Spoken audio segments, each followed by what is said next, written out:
What are some declassified government documents that are surprisingly terrifying?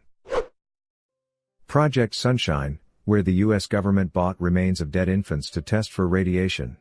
When they took limbs from them, the parents were never told. One mother wasn't allowed to dress her daughter for her funeral because doctors had removed her legs and didn't want her to find out. Jeffrey Dahmer's full confession. A couple of 100 pages of pure madness. Necrophilia, dismemberment, skinning, lobotomy, body part preservation, cannibalism. Dahmer became pretty close to his interrogating detectives, Dennis Murphy and Patrick Kennedy, and provided a lot of detail to them. A lot of it in a pretty candid offhand manner.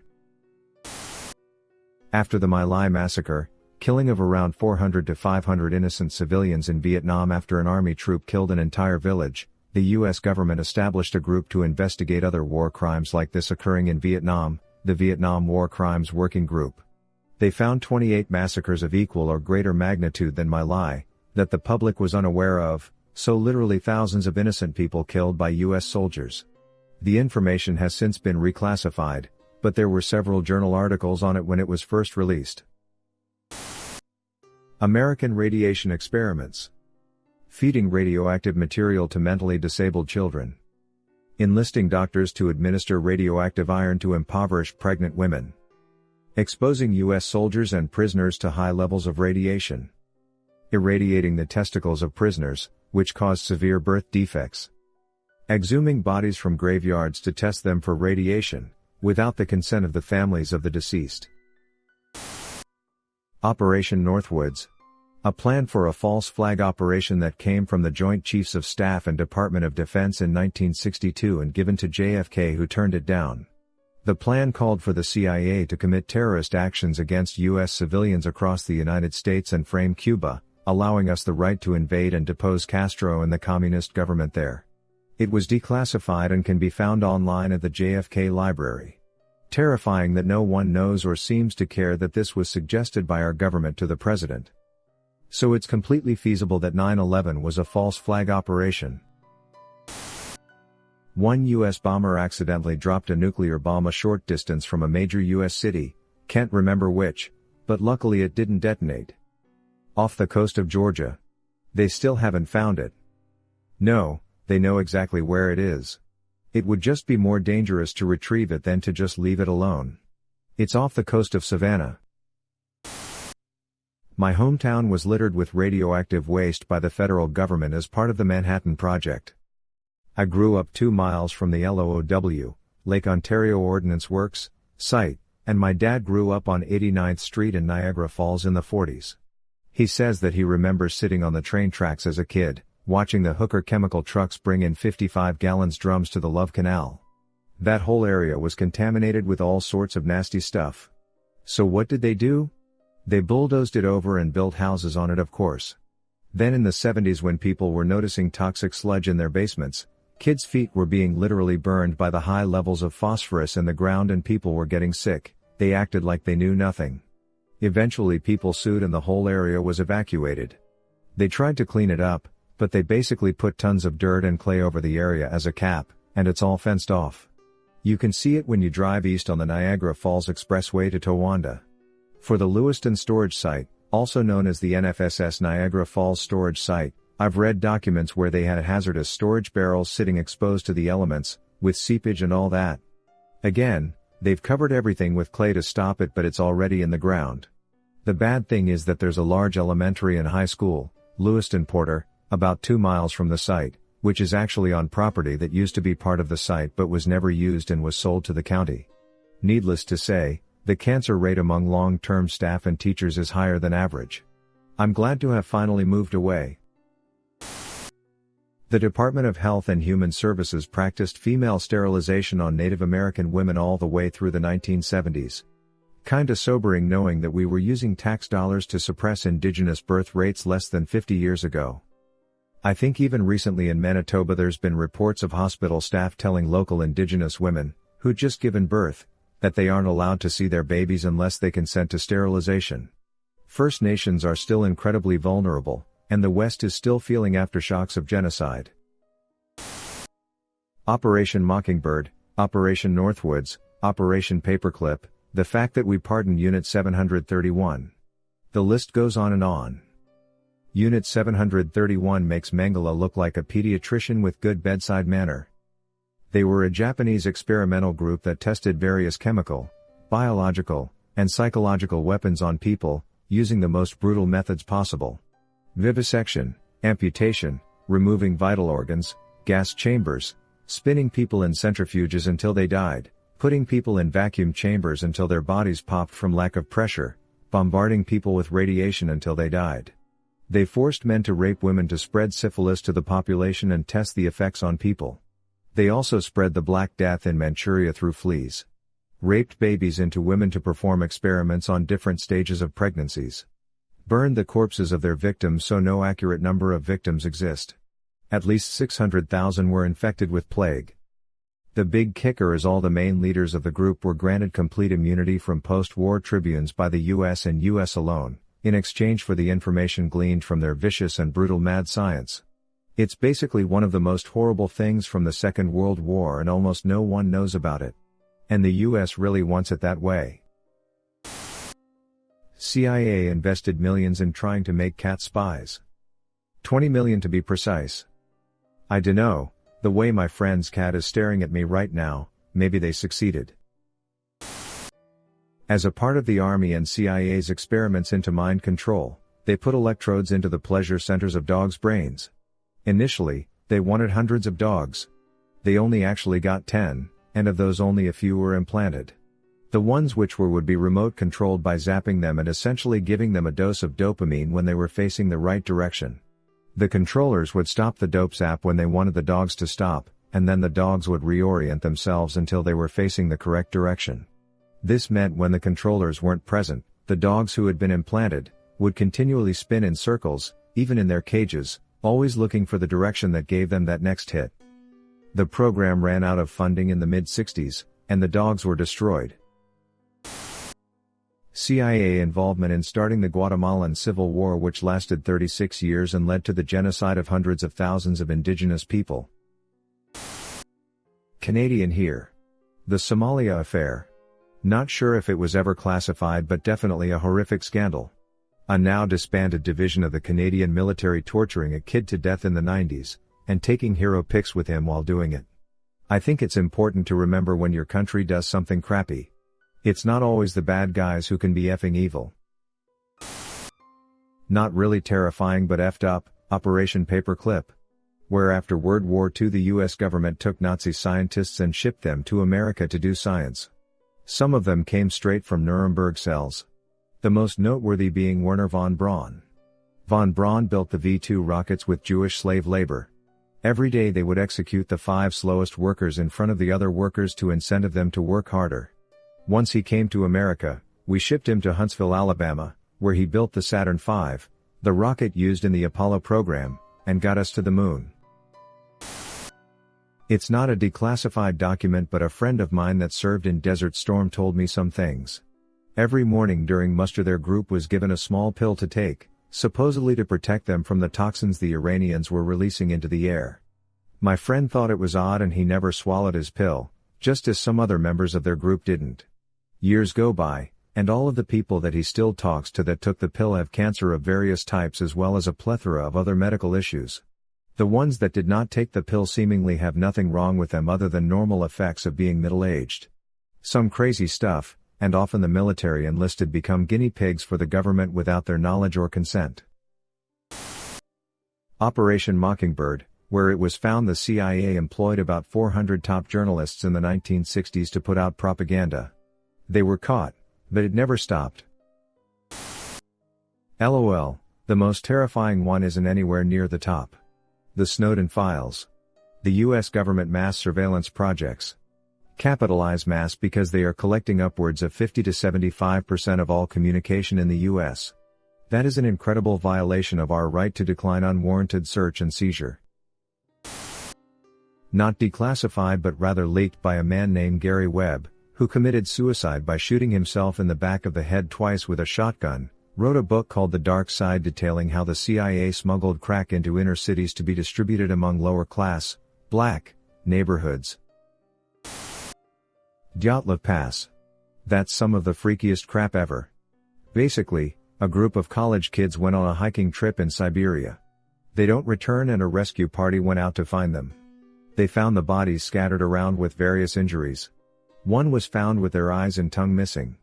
None of them were clothed, they were just wearing underwear in temperatures so cold skin exposure could lead to instant frostbite. Their clothes were found neatly packed up in their campsite along with their stove and the rest of their supplies. Radiation was found on their clothes as well. The tents appeared to have been cut open from the inside. When the time came for their funeral, the USSR tried to cover up their deaths, even tearing down pamphlets about the funeral on the college campus where they were living before they died. Freaky stuff. Edit. What I personally think happened is that the hikers witnessed a Soviet weapons test and then they were killed by the military because they weren't supposed to witness it. But there are plenty of theories. The complete effing madness that was Chernobyl. The only man who survived being in the power plant had to have every bit of skin replaced. He can't touch gasoline. People basically melting from the inside. Concrete walls turned to liquid, people vaporized in the initial explosion. Firefighters falling to their knees and vomiting their literal guts up, complete madness. CIA document on how Hitler did not die after the war, but escaped to South America where he lived out the rest of his life. Not technically declassified, but the leaked Panama Papers revealed a global network of billionaires and politicians conspiring to launder money and evade taxes. The surprisingly terrifying part is that by and large they got away with it. I think in the US one person has been indicted. 1. Not sure when/if it was considered declassified, but the Brits' bioweapons program during the Cold War was pretty extensive. Gruinard Island off the coast of Scotland was a major testing ground where they'd cluster bomb anthrax on sheep and then watch them melt basically. When they tested the soil years later, they found 1 gram still contained tens of thousands of anthrax spores. Government then dumped around 300 tons of formaldehyde on the island to decontaminate. Apparently it's okay now. During Prohibition in the US, the government wanted to prevent people from making moonshine out of ethanol, so they just low-key added poison to ethanol supplies. An estimated 10,000 people died as a result. If the government did an advertising campaign informing people of this, it wasn't good enough. The Rendlesham Forest Incident. A nuclear arms silo based in the UK, top secret security clearances, and they have a UFO come and disable their missile system at the height of the Cold War and possible missile exchanges. Well documented. The one guy's account is so effing scary. Lost a bunch of time, then suddenly develops a heart murmur and scarring on his heart and internal organs that wasn't there previously. So a few people mentioned weaponry being declassified, but there is one that is still classified that we know a bit of info about. Project Sundial. This is a nuclear design with a potential 10 gigaton yield. So large that the US military initially turned down the idea and called it a doomsday device. The designer said, paraphrasing, "This is a bomb you never have to use. Just leave it sitting in your backyard and nobody will bother you." It's so powerful the military turned down the design because it had no strategic use. Another quote. "It would have been a better world without Teller." The Broken Arrow incidents. Basically, the US lost 32 nuclear bombs during the Cold War, and none of them have been found to this day. The UK government's Operation Legacy, in which they systematically destroyed evidence of atrocities they had committed over the years of the British Empire. For example, it isn't really a known fact that the UK had concentration camps in Kenya, where they routinely castrated, raped and massacred people. The government didn't want the former colonies to get hold of the files, so shredded, burned and buried them at sea. Operation Sea Spray is a fun one. In 1950, the U.S. Navy sprayed a cloud of bacteria over San Francisco in a biological warfare experiment under Operation Sea Spray, just to see what happened. 11 patients at a local hospital developed very rare serious infections, and it led to the death of 1 patient. Cases of pneumonia also increased in San Francisco after the experiment. The CIA involvement in the Indonesian mass killings of 1965 to 1966. There was a coup claiming to counter a planned military coup and protect the president. It failed after killing 6 senior military officers, and the president was put under house arrest and the military took over in a counter coup. The Communist Party was claimed and purged. 500,000 to 3 million civilians died and the CIA gladly supplied arms and a list of suspect communists to kill. This killed any leftist political movements in Indonesia and the left is still dead there today. It is still illegal to be an atheist or a communist today. You must be one of the 6 official religions and it is printed on your ID card. Quite literally no one knows of one of the largest political massacres in history. The Pentagon Papers highlighted that the U.S. military leadership provoked and lied enter armed conflict with North Vietnam, and also knew that the war was unwinnable. 58,000 U.S. servicemen died in the conflict, many of them serving against their will. Not necessarily declassified, but that in 1921 the United States Army actually flew airplanes over and bombed Tulsa, Oklahoma, in an area come to be known as Black Wall Street. It was a place where blacks flourished, doctors, lawyers, entrepreneurs. So a race riot was started and they literally killed hundreds of blacks and destroyed thousands of homes and businesses. Factor IV. A medicine for hemophiliacs was infected with AIDS and sent overseas to sell to save Bayer from losing money. MKULTRA. The CIA's own mind control program. The fact that people were subjected to hallucinogens and other chemicals, endured physical, sexual and mental torture at the hands of a government agency is disturbing. Also, the Gulf of Tonkin incident. A fabricated attack on U.S. ships for an excuse to escalate the Vietnam conflict. Area 51 was never publicly acknowledged by the U.S. government until around the 2010s if I recall correctly. The reason was because many contractors who had worked there had inhaled fumes, lead paint and other classified materials are disposed in a trench on site and routinely burned, where the fumes could be inhaled, and were dying. All they wanted to know was what fumes they had inhaled so their doctors could save them. The answer they ultimately got was essentially, "Okay, yes, this place exists, we used to make reconnaissance aircraft there, but you're not allowed to know what it is that's killing you." None of the contractors survived, but because of their lawsuit, the government finally acknowledged Area 51. The Tuskegee syphilis experiments were pretty awful.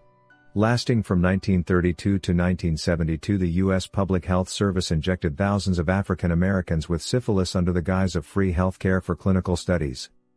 They were also encouraged to have sex with as many people as possible in order to see the effects of syphilis as it passes through patients. Not so much government documents but the Catholic Church and the history of priests abusing children and nuns, while the higher-ups look the other way. Not in one local church or city, but all over the world. We knew Pearl Harbor was going to happen. We warned no civilians, we left sailors in harm's way on purpose to get involved in World War II. That is also why the aircraft carriers were out on maneuvers at the time. Operation Midnight Climax.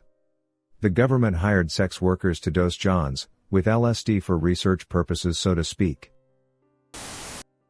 There are over 50 mishaps with nuclear weapons by the U.S. Air Force in the 1950s alone. In East Germany, a committed freedom fighter and her husband had dealt with having her home raided while she was away, being arrested on the way to protests and all sorts of state-sponsored harassment. After the wall fell, she was able to read the documents the Stasi had kept on her, and found out her own husband was an undercover agent and had written many reports on her activities with a bloodless banality. British Metropolitan Police Services have done exactly the same on ecological protesters from organizations like Greenpeace. There was literally a case a few years back, like 5 years ago, an undercover cop I believe married, and even had kids with a protester he was investigating the whole way through.